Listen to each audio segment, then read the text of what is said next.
Welcome back, everybody. It's been a long awaited while. I know you guys are like wondering where I've been. I stream a lot on Twitch, so that's why it's been a while since my last video. As I mentioned before in the pinned post on the last one, I didn't expect so many people to be watching the guides. So I've had a lot of people ask me, when's the next one going to be out? We need to go past day 9 and get to winter. So we're back at it again. We're going to try to make them a little bit shorter for you guys. I know the last few have been 40 minutes, but once again, these are unedited videos.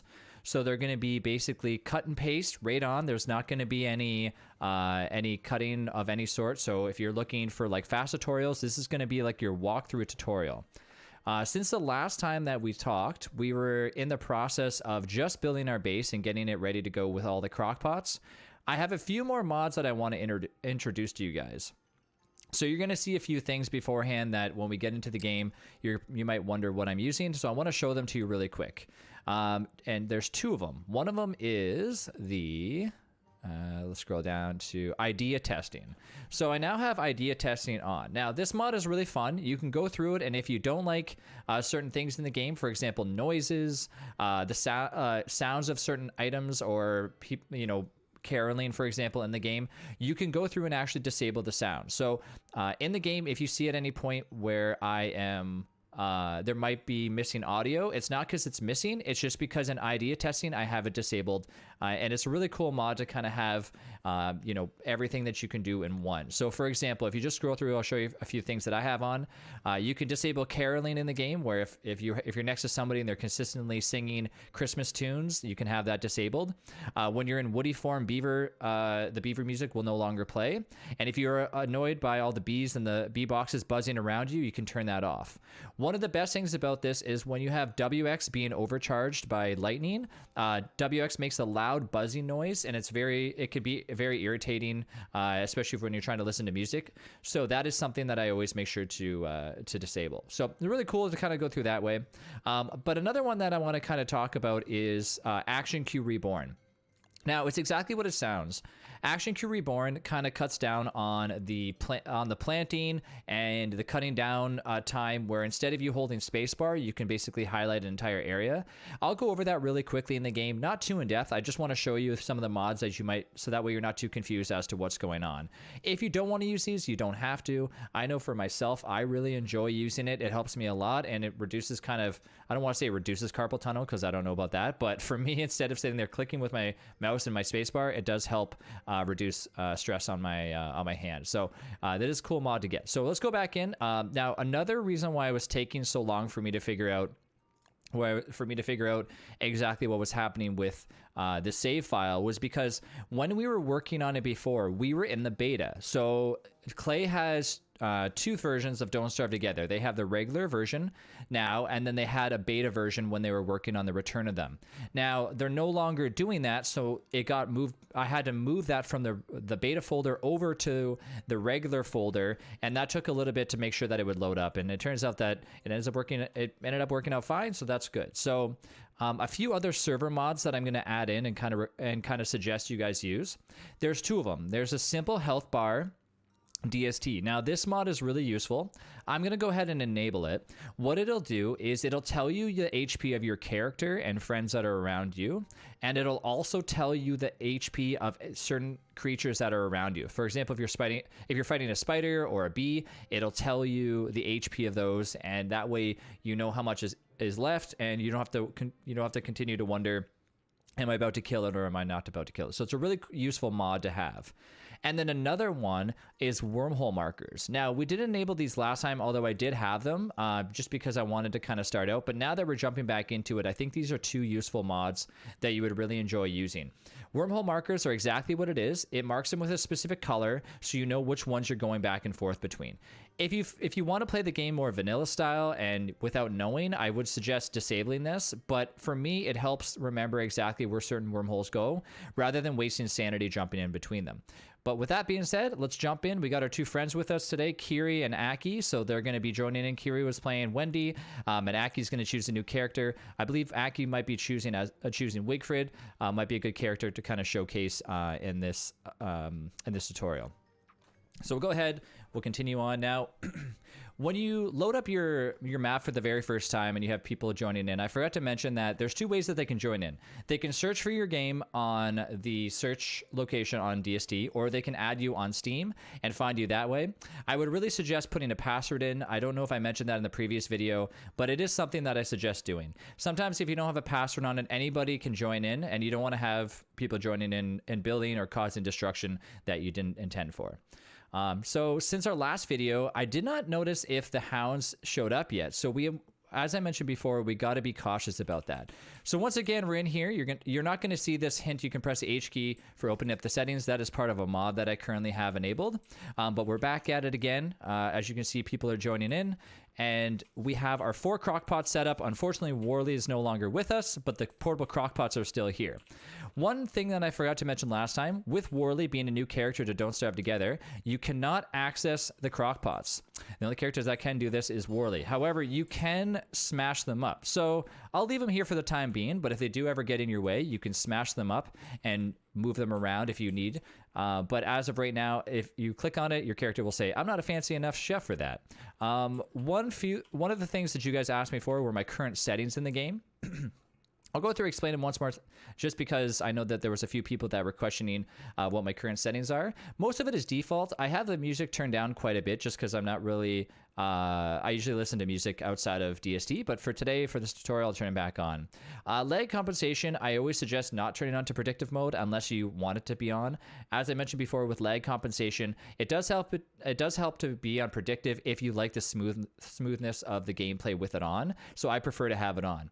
I also recently turned on the bloom effect. The bloom effect basically just makes it so anytime that you see like a fire pit around you, it'll make kind of like a shiny little glow effect, as you can see here. So as we continue on, we have our brand new Wigfrid in the game, and Wendy exploring out as well too.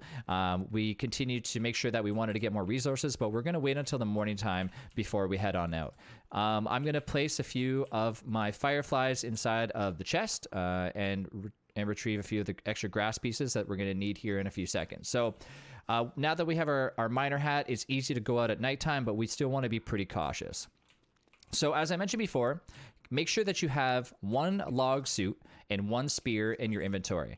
The reason why you're going to have this, especially to start, is because at any moment you're going to hear the noise of the Hounds, and your character is going to say something big is coming. And when the Hounds show up, if you don't have any armor and you're just stuck with a spear, you should still actually be able to handle the fight, but it's going to be a lot more difficult than if you had it on you. So just for the sake of making sure that we don't die, I'm going to take a few butterflies with us, and we're going to head on out at nighttime. If you don't want to head out at nighttime, this is something that you can decide yourself on. I prefer actually doing a lot of my resource gathering at night, just because, otherwise you're just going to sit in base and wait for the sun to come out anyways. In your inventory, I usually keep everything in order as it is now. I have my grass on my right-hand side like this. I usually try not to keep too many items in here just in case we're out gathering resources.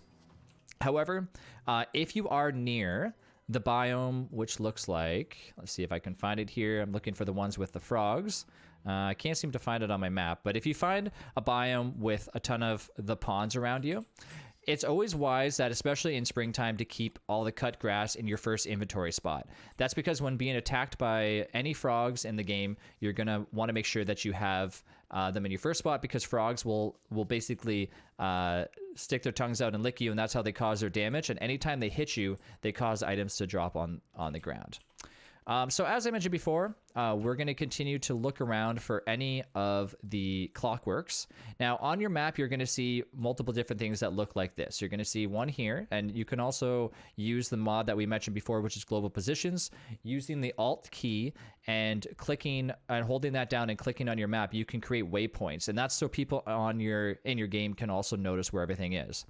You're going to see ones that look like this, and you're going to see ones that look like this. Anything that generally has an orange kind of tone to it is most likely where you're going to find clockworks. Now, sometimes you'll get unlucky and you won't find very many. Sometimes you'll get extremely lucky and you'll find a ton. But generally, you're going to find your clockworks that you're looking for in the biomes that are without the set pieces in them. So we're going to go wander over there because we definitely need a few more of our gears in order to get our next big thing. So as you travel along through the forest and whatnot, you're going to want to make sure that you have a few resources on you. Always make sure that you have enough to make one more log suit if need be. And sometimes it's always good to just have an extra log suit in your inventory as well. But I'm not too concerned about that at this point because once again, we're only going to be traveling around just to take a peek at if there are any clockworks near us. And if they are, we'll ask our friends to kindly come over and help us fight them.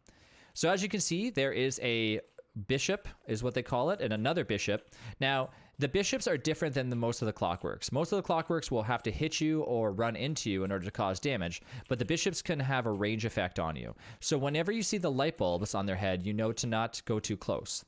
The bishops are the only ones that can have range damage that will cause your character to basically, once it gets hit, kind of get a little bit of a stun lock. And so you want to make sure that if you're getting hit by the bishops, you're either running away or you have a few people to help you fight them because they can be a little bit troublesome. And I'm going to double check this biome just to make sure that there are no clockworks here. So as I mentioned before, you're rarely going to see a clockwork at this location, if any. But when you do arrive here, you're going to see 2 marble, 1 pickaxe, and usually you find the skeletons. Sometimes it doesn't spawn. Now, what this area is not something that you need to worry about right now, but it is known as the set piece. So when you look on your map, you're going to see a marble structure. There's usually about 5. Sometimes there's more depending on where you're located. And you're going to see a rook, a knight, and a bishop. Now, these all play into something that you're going to be doing later on in order to fight a boss. So don't worry about them right now, but we'll kind of go over them in the future, in a future video. So as of right now, it's more so just a place if you want to get some free marble flooring or some carpeting. So with that being said, let's go over there and start fighting some clockworks because we're going to need to get ourselves some gears for wintertime. We're not going to use the gears right now, but we're going to save them in our inventory. I already have 1 gear, but it's always good to get more just because you can always use gears and it's always good to have extra in your hand. While you're out here, if you're noticing that you're low on hunger, I would always suggest getting yourself plenty of berries, especially if you're walking near them. As I mentioned before, there was a mod that I talked about, and that was called Action Queue Reborn. Normally, approaching a berry bush, you can simply double-click on it to pick it, or you can walk near it and hold spacebar. But what Action Queue Reborn does is kind of make that even better for you. So let's approach the second berry bush over here. And let's just say, hypothetically, I don't want to sit here and hold spacebar the entire time. Instead, I want to do something else. Maybe I want to just, instead of holding spacebar, look at something on the wiki while picking all the berry bushes. Holding the shift key, you can either drag with your mouse or you can simply double click an area. Now, what that'll do is you can simply just drag 1 berry bush, or you can double click an entire area to pick the entire area. Well, that is going to continue to hold shift and continue to drag. And the more you do this, the more your character will automatically pick things without you having to hold down spacebar or continuously double click. I know that a few people have said before that this mod kind of gets away from the feeling of going through the proper mechanics of DSD, where you got to click on things and it kind of takes that away from it. But I find this mod definitely useful, and I would really suggest using it just because it will help you in the long run, especially if you're gathering resources that can be very tedious. Now that we have our friends with us, we have a Wigfrid. If you guys, I forgot to mention a few of the character stats, but Wendy generally has Abigail with her, which you can see Abigail there taking a little bit of damage. And we're going to fight these real quick, and then I'll further explain a few things. So, as you can see, fighting clockworks with friends is a lot better. And with the bishop, you're always going to get 2 gears and 1 purple gem.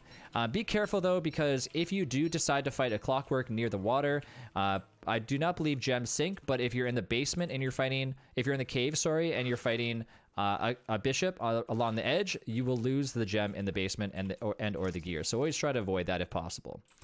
As I mentioned before about the bishops, they generally are the only clockworks that will have range. Most of the time, one of the only few bosses that will have a range attack, not really a boss, but more of a creature that will have a range attack other than the spitters in the basement. So always make sure that you're attacking them with friends. Aki is playing a character known as Wigfrid. Now, I chose Wilson just for the fact of this tutorial, but Wigfrid is a great ally to have on your side. There's a few reasons for this. If you begin to play with whatever character you are and you have a friend that is playing Wigfrid, simply give them 2 gold and 2 rocks, and they'll be your best friend. Because with 2 rocks and 2 gold, they're able to make yourself a fancy new battle helm. Now, battle helms are a lot more useful to actually... battle helms are a lot more useful to use than walking around with a log suit. I prefer helmets over log suits any days, only because every time you wear a log suit, boom, you lose your backpack on the ground. So if you're traveling around at nighttime, obviously you're going to be using your miner hat. So just be wary that if you're using a miner hat, you might prefer using a log suit as armor, but if you're using a lantern, which I'm currently not using, then perhaps helmets are your best friends. But regardless, you can have your Wigfrid make yourself a fancy battle helm, which does 80% protection versus the 80% protection that the armor does on the log suit. However, the durability is 525 versus 315 on the durability of the log suit. So it's a little bit more of cost because you got to use gold in order to get it, but gold is very, very, very easy to get and Don't Starve together. It might not be right at your fingertips, but unless you're taking the entire world down and gathering to all the gold like right away, you're gonna find gold very easy to get, whether it's from trinkets, finding gold biomes, and going into the caves. The other thing that Wigfrid can do for you as well too is make you an easy spear to use, and I'll show you the stats of the spear as well too. So currently I have a normal spear here. I have your regular spear that you would make from a science machine or an alchemy engine, but Wigfrid comes equipped with a battle spear. So if you can go ahead, you can give yourself, once again, supply them with enough gold to make them, unless they already have it, but we'll show you the difference between the battle spears. 42.5 damage with 200 uses versus 34 damage and 150 uses. So definitely the battle spear is the way to go in this case. So if you have a Wigfrid with you, it's very easy to get those resources and have them make, easy to use weapons and easy to use armor. So going back, now that we have our gears, we're going to start preparing for something that you definitely need in your base. Now, what we're going to be making is something called a flingomatic. And a flingomatic is something that you're going to need in your base, not for necessarily right now, but in case an accidental fire breaks out, in case, of any reason, a flingomatic will save your base in multiple occasions. You don't necessarily need to worry about making a flingomatic right now, but getting the resources early game before winter is a great idea.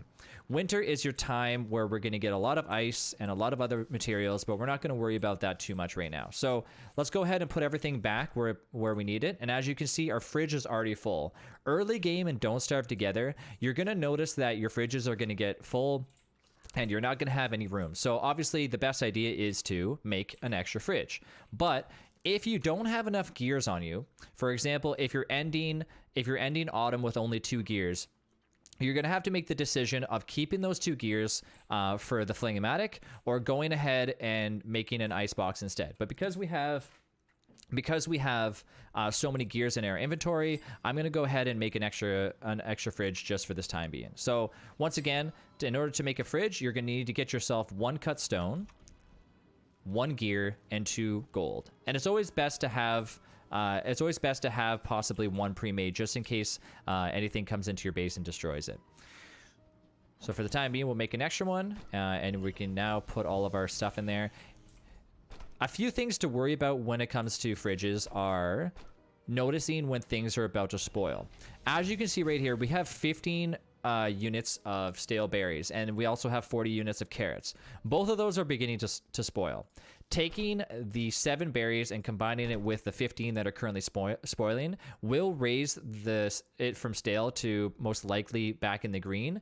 But I would suggest, instead of doing that, taking the stale berries and cooking them when they get almost at 50%. And that'll bring it back to basically full. So let's go ahead and we're going to do that right now, so we don't have to worry about these going any more stale than they already are. And then we're going to go over to the biome and look for some tumbleweeds. So generally in autumn, you want to make sure that you do a few things. You get yourself a lot of food, and you prioritize making sure that you're ready to go for winter. Because winter is, if not one of the hardest if not one of the hardest seasons. You know, I still think summer is, in my opinion, one of the harder seasons, but winter is definitely something to you know, once you start playing DST, you realize how hard it can be to get past winter. So as you can see, I put roasted or cooked berries inside of the same fridge that the regular berries are in. They do not combine because one is cooked and one is not. So obviously, if I take this stack and I cook it and I put it into this stack, it will raise the level of freshness on them. But we're not going to go ahead and do that. So instead, I'm going to take and make the easiest recipe to make and Don't Starve together, which is one meat of any kind, because you can see that I'm starting to get hungry. Anytime you notice that your character is losing HP because of hunger, I would really suggest just eating whatever's in your inventory just temporarily until you get yourself a meatball of some sorts, because walking around and losing hunger is not generally like the best option. But for this tutorial, I was kind of just waiting for it to go below where it would start causing damage. So one meat and 3 filler of any kind. This could mean we could go 1 meat and 3 carrots, 1 meat and 3 ice, etc., etc., etc. The only thing you can't do is do 1 meat, 1 monster meat, and then 3 other monster meat. That'll make you monster lasagna, which you do not want to have. There's plenty of recipes in Don't Starve Together, but I want to keep it pretty basic right now. I don't want to confuse you guys. So if you guys go on to the wiki page of Don't Starve Together, you can generally notice a few of the recipes that are there. Meatballs are your best friend in Don't Starve Together. They give you a lot of hunger depending on what character you're playing, and they're able to raise a little bit of sanity and a little bit of health. It's more so just your simple recipe to keep you not so hungry in the seasons to come. So it gives you 62.5 hunger, plus 5 sanity, and plus 3 HP.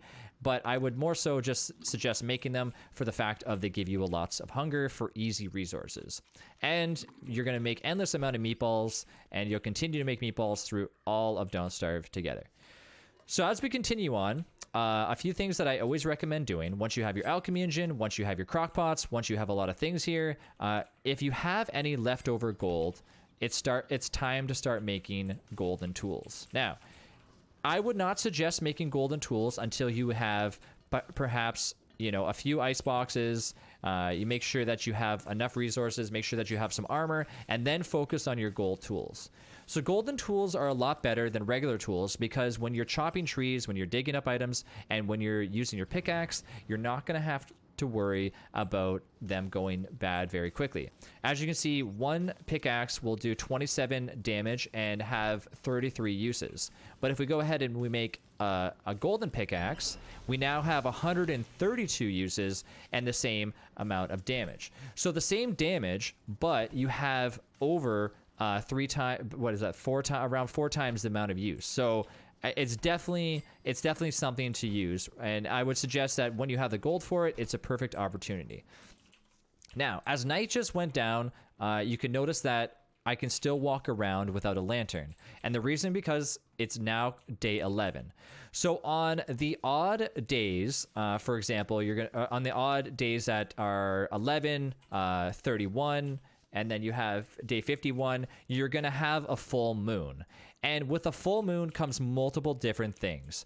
Don't worry about it too much right away, but if you are basing next to a pig or a pig area, you're going to want to be fairly cautious. As well if you're next to a graveyard as well too, because ghosts are going to start to come out of their graves and possibly cause you some grief.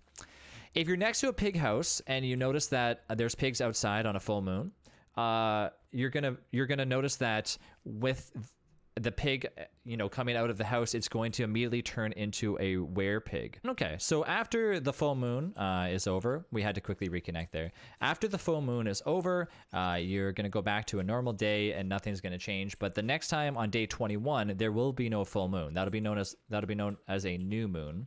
But that will not give you full light at nighttime. However, but as I mentioned before, if you're near the pigs, if you're living with the pigs, it's probably a good idea to run away from them on day 11, because at that point you're going to notice they're going to be turning into a werepig and they will aggro you no matter what character you're playing. However, there are more uses with a werepig, which we can explain later on, but I'm not going to focus on that too much right now. I just want to focus on survival. So as we end there, we can kind of let you know that in the next few days, we have exactly 9 days left of autumn. So with 9 days left of autumn, we still have quite a bit of work to do before winter starts. But in our next video, which will be uploaded very shortly, we're going to go through the process of getting things ready for winter, going to the tumbleweed biome, and looking for McTusk. And McTusk is right here on our map. And we'll go ahead and we're going to explain that in a little bit and make sure that we have everything prepared for that. And also prepared for the first boss that will show up on day 30. It might be 18 days away from now, but it'll creep up on you really fast. So you want to make sure that you're prepared for that. So we will see you guys in the next video.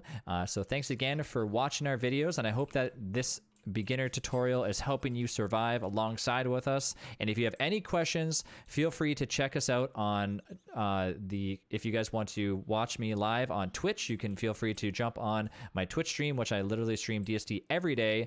So it's your best place to come and ask me questions. If you guys have any concerns about my videos, feel free to ask me there. You can find me at All Fun and Games on Twitch, and you can also post in the comments if you guys have any specific questions as well too. But we're gonna go ahead and we will see you guys in the next episode.